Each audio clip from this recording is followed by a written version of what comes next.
and I just looked at him and I was I was like, oh.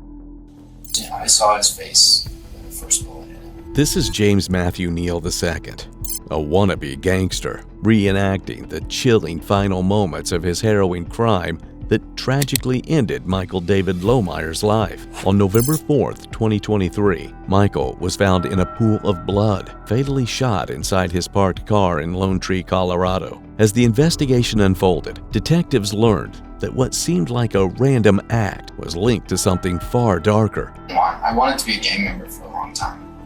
Detectives will soon uncover whether his bizarre explanations are actually true or merely a complex web of lies meant to conceal his evil secret and get away. I make my own morals. Okay. Nobody tells me what is right and wrong. Shortly after this horrific incident unfolded, police received a 911 call from the at-home store reporting an abandoned car in the parking lot. When the officers arrived at the scene, they encountered a horrifying sight. Michael David Lohmeier had been fatally shot inside his vehicle. Initially, police suspected it to be, but as they couldn't find any weapon around, they ruled out that possibility. But whoever had committed this harrowing act had already fled from the scene, leaving little evidence for the detectives to pursue. However, the case got a breakthrough when CCTV footage from a nearby Home Depot showed a vehicle speeding out of the parking lot shortly before the officers discovered Michael's body. After an extensive search, detectives traced the suspect across state lines using GPS data from a stolen iPad, leading them to Wyoming, where the vehicle was found. The suspect was identified as James Matthew Neal II.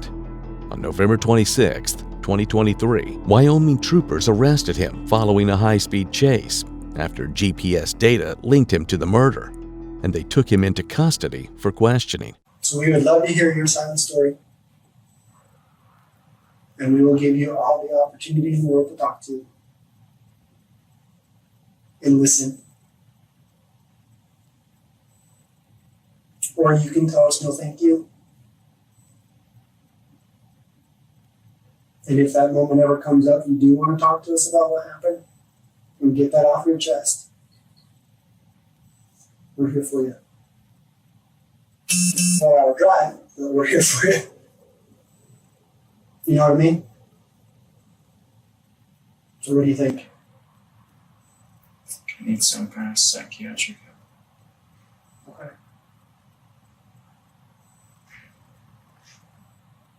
I think that's good of you to admit. Mm-hmm. Absolutely. I think a lot of people don't know how to admit that. So without talking specifically about the situation that we're mentioning right now, what outside that makes you believe you need psychiatric help? Like what is inside your mind?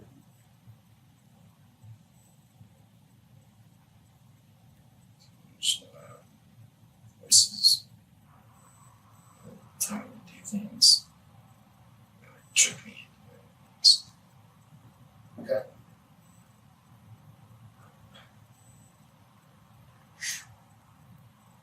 Have you ever seen somebody for that? No.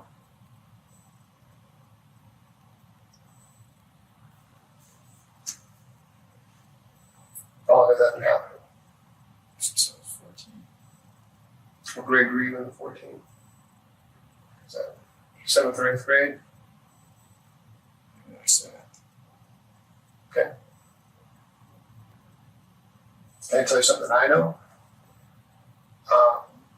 I talked to your mom quite a bit, okay? And she said that a difference in you occurred around 7th, 8th grade.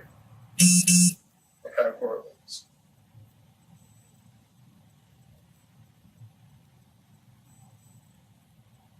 What were they telling you when you were in 7th, 8th grade? You were 14. It's always different. Sometimes they're nice, and they give you friends. And sometimes they're just like really, really mean to me. Like trying to give me that think other people are thinking bad about me. I know. It's always different. They're always there. I'm sorry you go through that. I've never experienced that, but I can imagine that it is difficult to deal with. Does it lead you to feel like you're out of control? Sometimes. Do they just tell you to do something until you do it? You know, it's like they make suggestions, or if I realize they're trying to trick me, tell them to go away and mess with somebody else. They'll just come back later with like a little bit more trickery, or like a whole different approach, maybe a different voice, so that I won't recognize that it's the same voice. It's not just one voice, it's infinite amount of voices. It could be your two voices, my voice, anybody's voice, somebody I've never met before. So it's just always, it's a constant, like, whole other world inside my mind.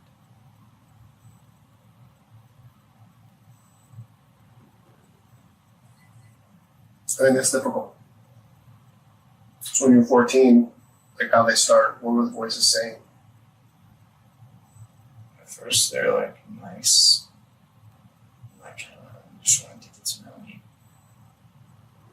Or they're just like, I don't know, it was like we would sit in a circle, or it was inside my mind, and just like exchange stories. Or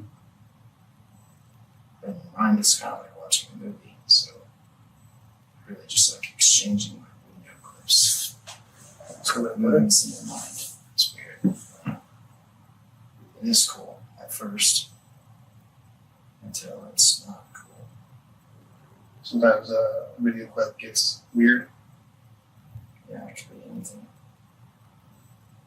So when the voices tell you to do something, like what have you done that the voices have caused you to do? It's literally always different. It's like sometimes they've helped me help people. Like sometimes they'll lead me somewhere if I like follow their little suggestions or something, and they'll lead me to a person that needs help. Like just maybe like food or water or something. And I'll just be like, I have what they need. I'll be like, oh yeah, here. The voices will lead me to that. Then there's other times where it's like the voices will lead me into a situation where it's just like chaos and just all bad energy, all bad people. And I'm just like, oh. What's the best thing they've ever let you do? They've helped me save somebody's life. Thought about that. Chick that was ODing. Yeah, she was blueberry blue. Okay. She just OD'd, and there was really nobody there who knew what to do to help her.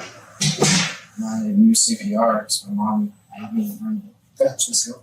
I just gave her CPR, and she took a breath, went from blue to pink, and then like red. And I was like, holy, I just saved that chick's life. Yeah, yeah. And Sensing James's defiance, detectives lean into empathy to build emotional trust, which eventually enables them to break him. And finally comes the breakthrough as James acknowledges his internal turmoil. These symptoms are common in individuals suffering from severe mental illness. As these chilling details emerge, detectives inch closer to connecting the dots. However, the journey of unsettling revelations has just begun. What lies ahead will be far worse than anything before. The voices affect you, your relationship with your family. they affect my entire life. Have they ever let you help your family?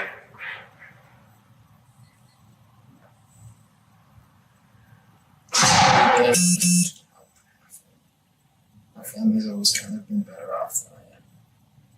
Even my brother, he's always been in a better situation than me. My brother's a nice guy, Will. He's always,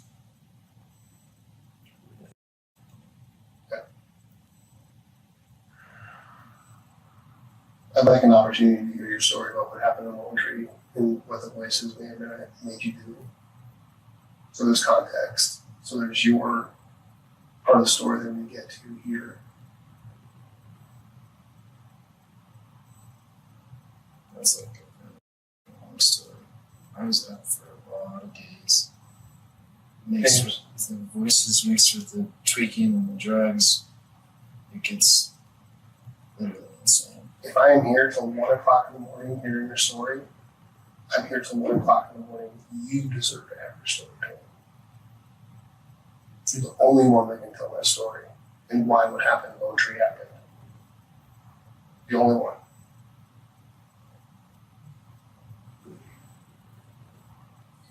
Your brother's worried sick about you. Sure, it is. Yeah. Your mom loves you.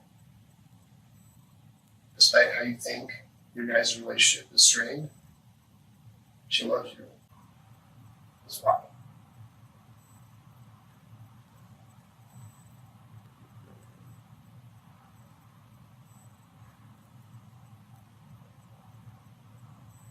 Simple answer is the first truth. It told me I was doing something that I clearly was not doing. They convinced me I was helping. I want to talk about that with you.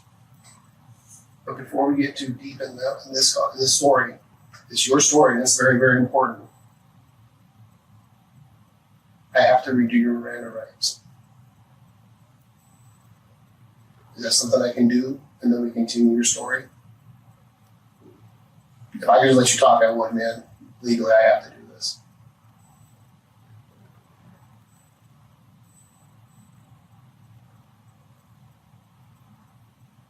I want to know that I'm going to get mental help. Yeah. Yeah. Maybe I can do my time in the hospital. That's possible. I don't want possible. I want for sure. The problem with it is I was on drugs, and they're just going to say it was drugs. James, everybody is on drugs. You're not alone in that. Okay? And being on drugs, okay, doesn't make you do things that we're talking about in Lone Tree. There's obviously other external factors going on there. Like you said, you're having, some psychiatric issues. Is it prefer? Okay. You might be able to expose some psychiatric issues, but it sounds like these psychiatric issues have been happening since you were 14. Is that when you started doing it? So, drugs are drugs. And honestly, if you self-medicate with drugs to get rid of voices or calm them down, that's part of your story too. That's the number one thing that people do with their narcotics usage is they self-diagnose and self-medicate. Overwhelmingly so for psychiatric issues. If there's any time to advocate for yourself, this is the time.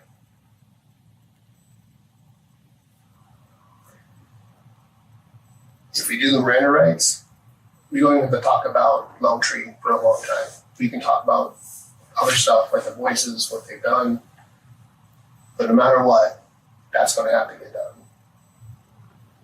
So if you understand that, you just sign down there. Yeah, right there.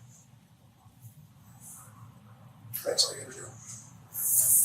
James' sudden plea for help indicates his psychic desperation, clinging to treatment as his last hope. It may also suggest that James starts to grasp the gravity of the situation, possibly attempting to evade severe penalties. As James mentions about the drug use, it reflects his attempt at self-medicating, a common phenomenon in individuals dealing with untreated mental illness. When you start using to kind of treat it, or if you even started doing it for treating it. I didn't start with it for treatment, but I found out that doing it opens up kind of a more steady connection to being able to talk to them. Like it opens up more freely for me to talk to them. Okay. Because I wanted to understand what they were. So I kind of went, instead of trying to push them away, I tried to was like figure out what they were, who they are, if they are people or if they're just me or if they're or what they are. So I kind of went the opposite way of what other people might. Instead of drowning them out, I tried to open them up. And I mean, I've gotten some answers, but probably could be more. Mm. It helped. I think that's a natural thing to do, is to try and understand what's going on, right? So if you didn't do anything, they'd be there regardless. So why not try to embrace it and explore the full potential of it? Is that accurate? Yeah. Just like give them more freedom, more ground to play on. So there's more, they're more able to suggest you do things? Yeah. Okay. That's dangerous. But it always comes with pros and cons. Like, sometimes they'll warn me about things that can happen before they actually happen. It's literally happened countless times. Like,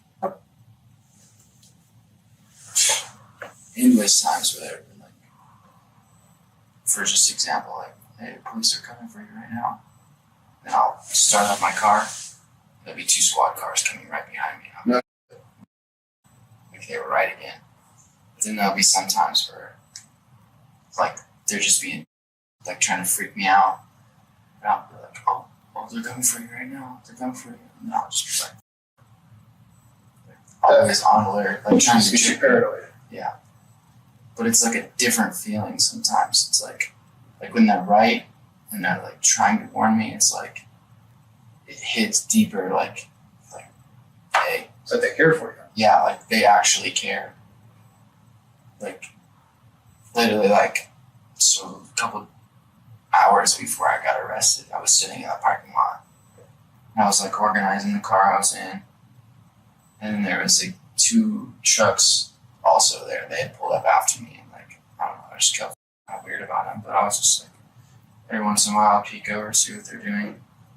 They're like probably like 100 yards away.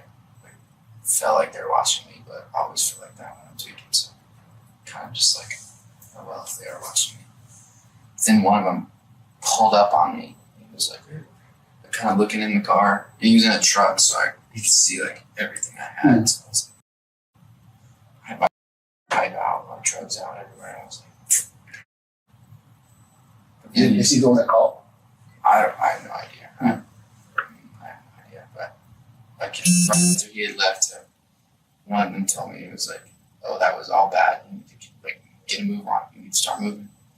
I was like, "Oh, that one was really real. Like that one felt different." So I kept going. I got on the highway, kept going, but I started to fall asleep because I was coming down. So put in a rest area, loaded up the bubble, and then I started looking around, and it was just happening again. I could just feel like they were following me, like they were actually like watching me. And I was just like, I'm about to get hit. Got on the highway again before I even hit it, because it was like a they're like on my ass type of thing. So the voices. It was the voices, and I think the law enforcement were actually watching me, because so what I was doing, I was like stealing out of cars, obviously, like that's how I was eating, getting around, feeding myself, stealing out of cars, little like petty crime, just whatever. But I guess Appreciate you being candid and honest with us. I mean, I'm already like, well, so, but in a small town, I guess you can't really do things like that, because in a small town, it's a small town. They have more time to pay attention to it. Yeah, that's all they have to pay attention to. In Colorado Springs, it's a huge area for this thing, so then there's not enough law enforcement to watch every single neighborhood. Mm. So it's like you can get away with stuff like that. 100% I can see that. But yeah, I didn't really think about that until I got arrested. I was like, yeah, small towns are probably not good for that. Yeah. But the voices, back to the voices, they told me that I was about to get arrested, and they were right. Other times where they're just... Sometimes I always feel like they're different, like entities, like they're different, whether they're people that have passed on and I'm connecting on some other type of level, or that it is just all me, and whether it's based off my emotions at the time, whether I'm not really liking myself or if I'm really like vibing with myself or not. So I really just don't know. Do you not like yourself sometimes? Sometimes, yeah, I definitely don't like myself. I think everybody goes through that though. Yeah. That's a normal thing. You're right. Ever highs and lows? James shares chilling insights on how he is trying to make sense of his internal chaos. Instead of getting rid of it, he is trying to delusionally cope with it. However, he is unaware that his ways of controlling the situation only amplify the experience and deepen the chaos. The detectives listen without interrupting, which eventually leads him to more confessions. Now, in just a few seconds, James will reveal a glimpse of the life he always wanted to live, giving the detectives a haunting clue. His actions stem not only from internal turmoil, but also from something deeper and innate. I surround myself with the people that, like gang members and criminals and drug addicts, because that's the life I wanted to live, kind of. Like I wanted to be a gang member for a long time, but something never made me get past a certain step to being a gang member. It happened on multiple occasions. Like I could have been on 3 different gangs, like different sets, all this type of thing. Every time I would get to a certain point of like initiation, things would fall apart. Those people would go away. I would go away. That situation would just dissolve. And it would be, I think it's because I wasn't supposed to be a gang member. It's not what I was here for. I mean, I can understand like the gang lifestyle can kind of give you a sense of family and people that are looking out for you and stuff like that. Is that what you're looking for, or you just thought it'd be cool to be part of your gang? I really don't know why I wanted to be, because I have a family. I have a great family, big, giant family. It's all good.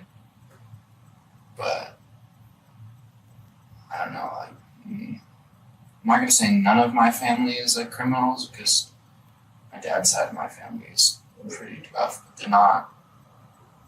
They're literally all in prison, so. And they're like a part of things that I don't agree with, like KKK. I'm not racist, so just, Yeah, that's the fact they're even still around is kind of weird. Yeah. I don't know. I mean, that's my family, but. That's Georgia, right? Yeah. Yeah. Well, Georgia, Alabama, just all that kind of area. Glorious South. Yeah. Like, I never really wanted to be a part of that stuff. So that's why I went the black way. I like rebelled against that. Even just it's like, okay, let's hang out with some black gang members. That's kind of what I felt towards. Did they just not accept you? No, it wasn't that. They would always be like, they would always embrace me, like mostly everywhere I went. Yeah. Like the people that I knew, or anytime I would drop certain names, they're like, oh, okay, he knows him, like he's good. But it's not they wouldn't accept me, it's like the life had its own plan for me. Yeah. Like it didn't, things just wouldn't fall through like I wanted them to.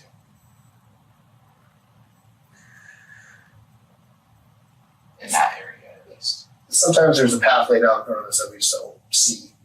And that path we're on it regardless, we see it or not. And maybe it's better you didn't end up in the game. Sometimes they're not exactly known for the best moral decisions, but do you think it was for the better? Yeah. Well, I started to notice after I had been doing it for a while, a couple of years, I started to realize that they don't even follow their own rules. A lot of the gangs have like bylaws and rules that they're supposed to follow, rules that they follow that make them an organization. They don't even follow their own rules. It's so I was like, that we're seeing that in law enforcement. I was like,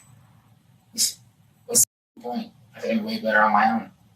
That's why I got these stars. This is my own moral compass. Yeah, what do they stand for?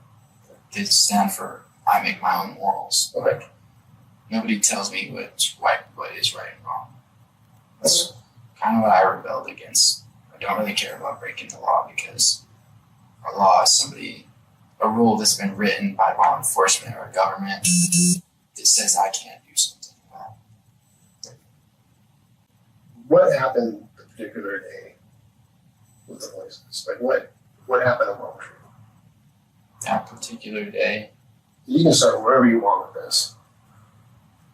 really the whole story started multiple days in advance because I was up. It was like one long continuous. It was really like a week that I was up, but it was, you could phrase it like an entire day because it was just one thing after the next. But the voices were getting so bad, making me so paranoid that I stopped communication with everybody. I don't know, I just went off on my own, but I would have feel like people were following me and guiding me certain places like gang stalkers. I don't know if you ever heard of stuff like that. But I don't know how real it is, but I do know how the feeling of being followed and the weird people looking at you all weird and I don't know. The feeling is very real. Mm. I don't know what it is, but anyways, for days on end, this would keep happening. It would getting worse and worse. They were trying to drive me out of Colorado Springs, the entire city. They didn't want me there no more. They were like, you need to get going. You need to leave the city. For some reason, I didn't want to leave. I like Colorado Springs. It's my kingdom. That's where I thrive at the most. Yeah. I know the entire city. I was like, I don't want to leave, but they were like, cars that shouldn't even be out at 2 or 3 in the morning. There's shit tons of cars out, and they're all focused on me and guiding me where they want to go, and just all types of shit. It was just so. Eventually, it hit one morning, and I was just like, "This shit, I will leave. I'll go to Denver. I'm just gonna hit I-25 and keep going." So I get to Denver, tweaking, still high, super high. Mm. And the voices the whole time are just it's guiding me where to go. The entire time, they guided me through an entire neighborhood, off. I was just at the mercy of them. I was at that point, I was just following everything they were saying. Because why not? Well, you broke. You had to break. I literally broke. Yeah, I was I'm no longer me. I'll take a back seat. You guys can drive. I'll just do whatever you say. Because I was done fighting it. The gang stalkers or whatever, they broke that. I was like, well, I'm done trying to do what I want to do. Let's see where you guys want to take me. So it's the gang stalkers and the voices in my head are kind of the same type of unit. So at that point, I'm thinking the voices in my head are making me see things now. They can make me actually impairing my vision, making me see. And what would you see? It would be it was just people, normal people, not shadow people. It's normal people, cars, normal things you would see, but they would do weird things. James's statements highlight his identity confusion. He claims to make his own rules, but his admission that the voices guide him to do things eventually contradicts this assertion. As the detective senses his vulnerability, he reinvites James to share his version of the day the gruesome murder happened. With his defense breaking down, James is on the edge of sharing the harrowing chain of events that eventually led to Michael's tragic death. So they make you drive to Denver and you're seeing. Yeah, the whole entire time. So by the time I hit I-25 and was going to Denver, I was letting them drive me. I was just felt like I was being herded somewhere. Mm. I was just being corralled in. So I was just following where they went. Just la-di-da-di-da. So I found myself at the at-home place, whatever. And I parked. And then they brought me to that dude's car.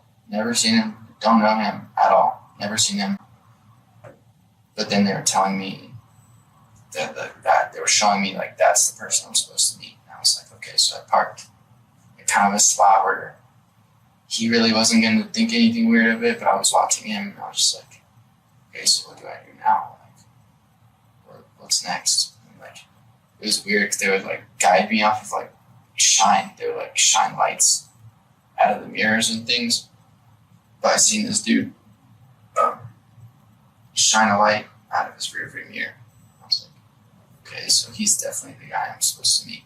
Like, it's like, I just got guided here. He's the only one right here. So I sat there for about, I don't even know, I really don't know. Since the time was kind of on drugs. I sat there for a while, listening to music. They would come through my music too a lot. So the voices coming through my music is like the main way they would talk to me. Because I love music. I just love this music. But, so I circle around after a while, and I go somewhere, and then I come back, because they guided me back to him again. And then he's in a different spot facing everybody else, like facing the entire parking lot now. So I pull up kind of a little bit behind him. And then, so I turn on my music, and I like pay attention to my music really, really intensely. I was like, the music that was coming on was telling me that he's been moved into a neighborhood where in some prisons. So like, I feel like the voices would play on that. Like, what the are you doing? Real. Yeah, that doesn't even make sense. But the voices were telling me he's getting away with things. But I would get like a little hint. They wouldn't exactly tell me, oh, you should do this. But they were like, give me a little hint. But I would make sure, I was like, I'm not doing that big of a thing until I get someone to say, you need to do this. Because at the point my mind was broken. Like I was just like, what the f-? When I first got the like urge to shoot him, I was just like, I'm not doing that. Not just off of voices in my head. It's like, that's stupid. Why would I do that? Yeah, I see that. It's obviously I'm not going to do that just off voices in my head. But so I was like, okay, I changed the song.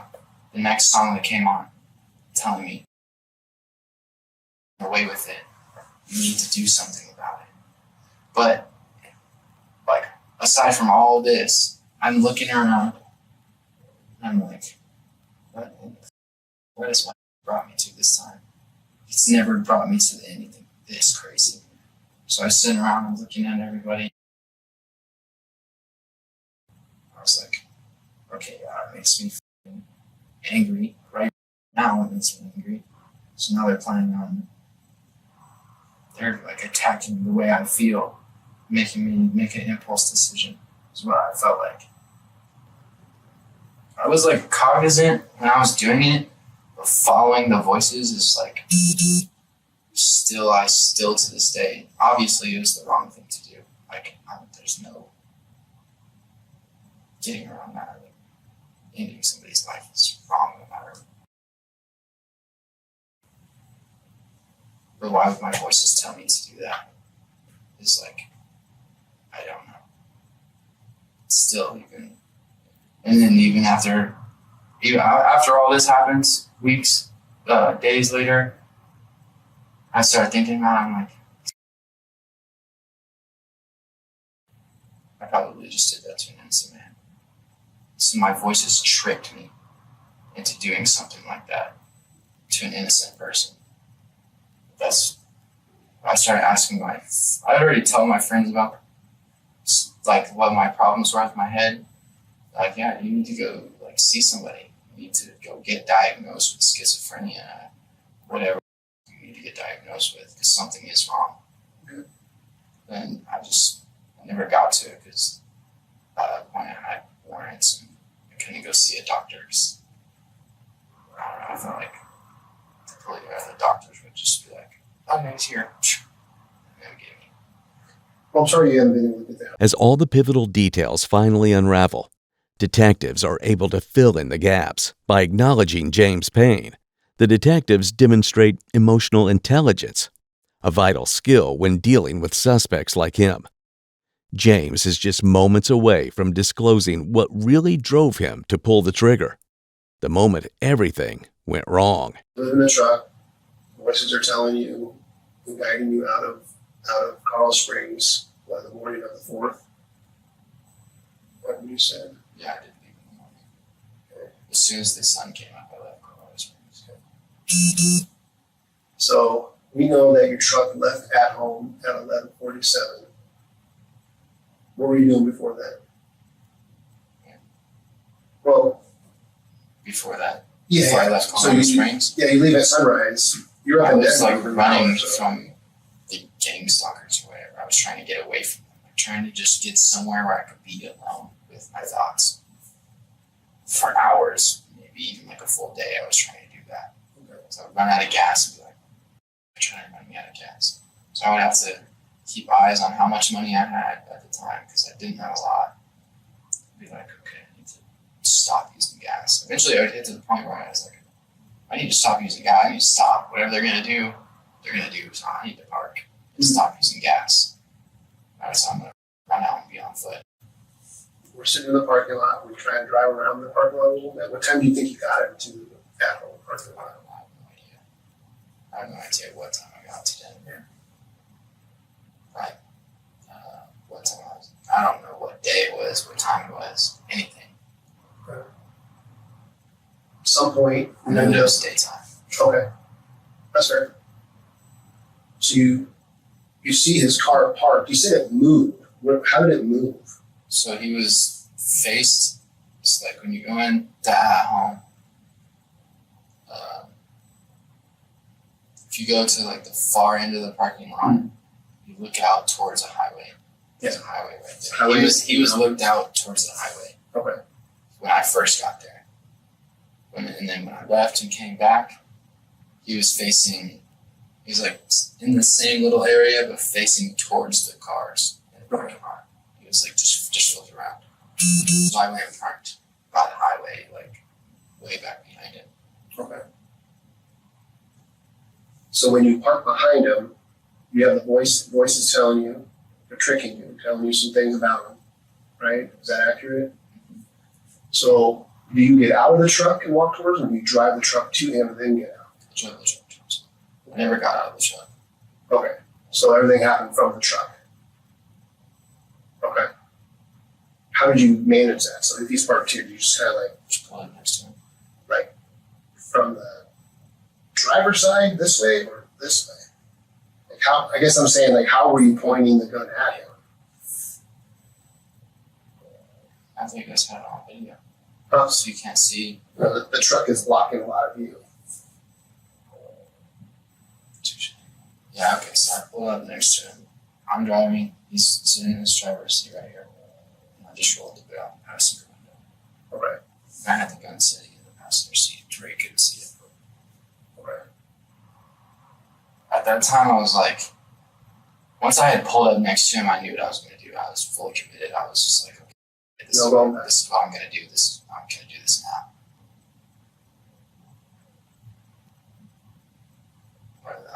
I was fully broken at that point. I was in control, but the voices had like hijacked. I don't know. It was weird. So as they're driving the scene, they're driving you. I guess what I'm trying to say is your mind saying, "What the like is this actually happening?" Or how is your own intellect absorbing this? No, it wasn't necessarily like how is this happening because it's happened so many times before. Like especially when I get up on a few days, which anything can happen. I can see anything. Nothing surprises me. Like I just like, oh wow, that's crazy. Okay. But it's like, you know what synchronicity is? Like things that you see over and over that might mean something to you.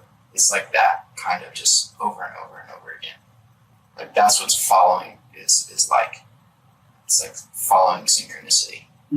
It's weird. So He's here, you pull up next to him, guns here, lean over, and you shoot through your own passenger window. Look like your window's down, right? Yeah, my window was down. Okay. His was about halfway down. I pulled up and asked him. I asked him if he needed any drugs first, because I wanted to look at his face. Obviously, I wanted to see who he was. I wanted to look at him. What did he say? They also, before this, the voices also told me that he was working with the police, he was like snitching. He was like a CI. So obviously, I'm against that. I'm a criminal. I don't like stuff like that. So I pull up asking him if he needs any drugs. So I was like, hey, you need any weed? I got girls. I got anything. What are you looking for? And he was like, oh, no, man, I'm good. Cheese on his face. Not like, you pull up to a grandpa and you think somebody asks you that, they're not going to be like cheese in your face. Like, oh, no, man, I just know everything I have. Then I just looked at him and I was I was like, oh, I just looked out. This clip clearly illustrates a disturbing tug-of-war between reality and psychosis.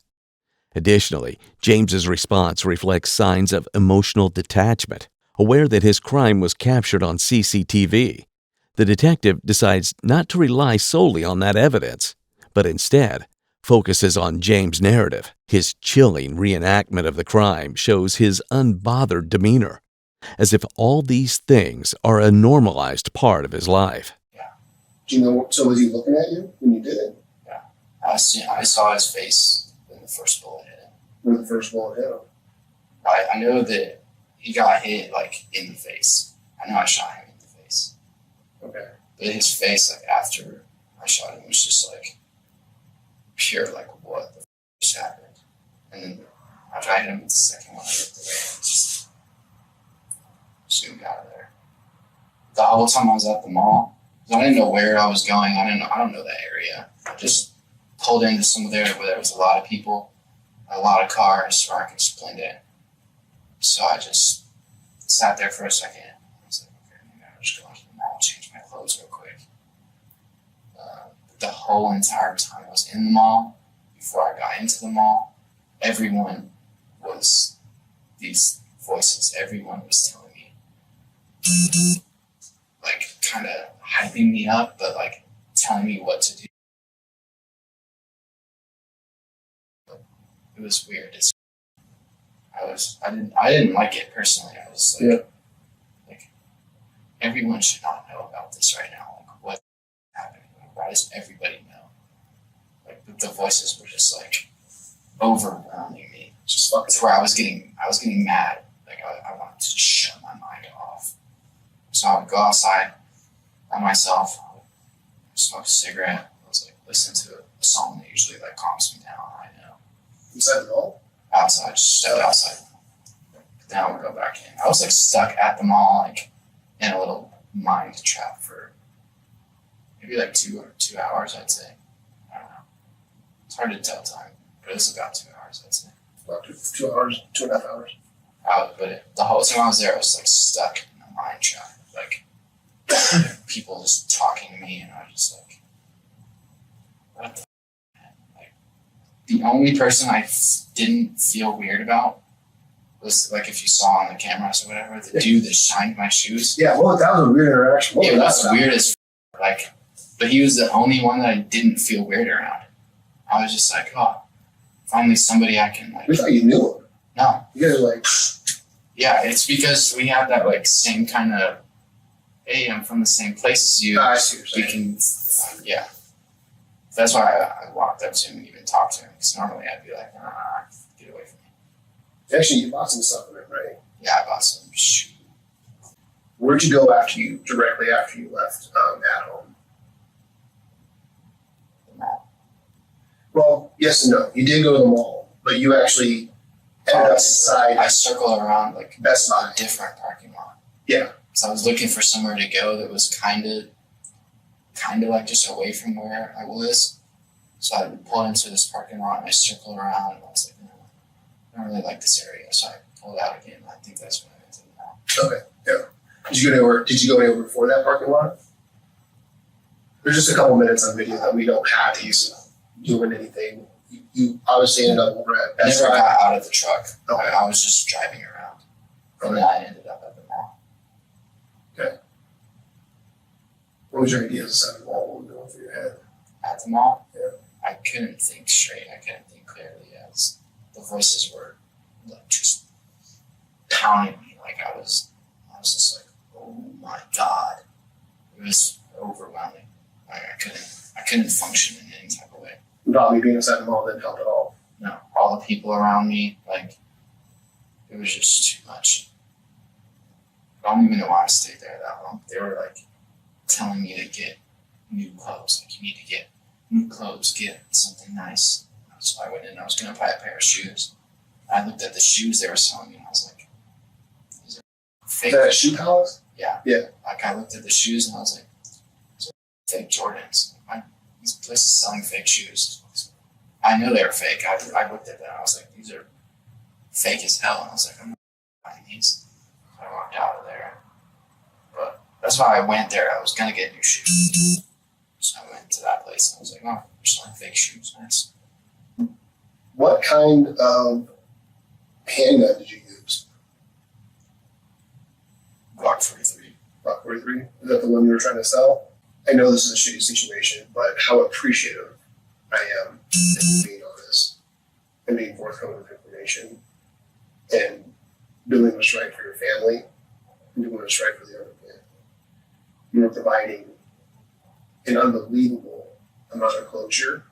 When this interview is looked at, I think they're going to see that. That you're not an entirely bad person. You made a mistake and you have a psychiatric issue going on that needs to be addressed. You want to bust the window, you want to Bring to someone's house, and they're ready. You make a shot. Yeah, Highlight it. it's just taking a lot of the risk out of it. Sure, you might get a little bit more reward for a lot more risk, but you're just hitting cars, you're getting mostly reward for a little bit of risk. It's just weighing the odds. I'm not on the criminal activity, honestly, but I think you're thinking the odds in my way. Most of my actions have logic, except for the times that they don't. That's fair.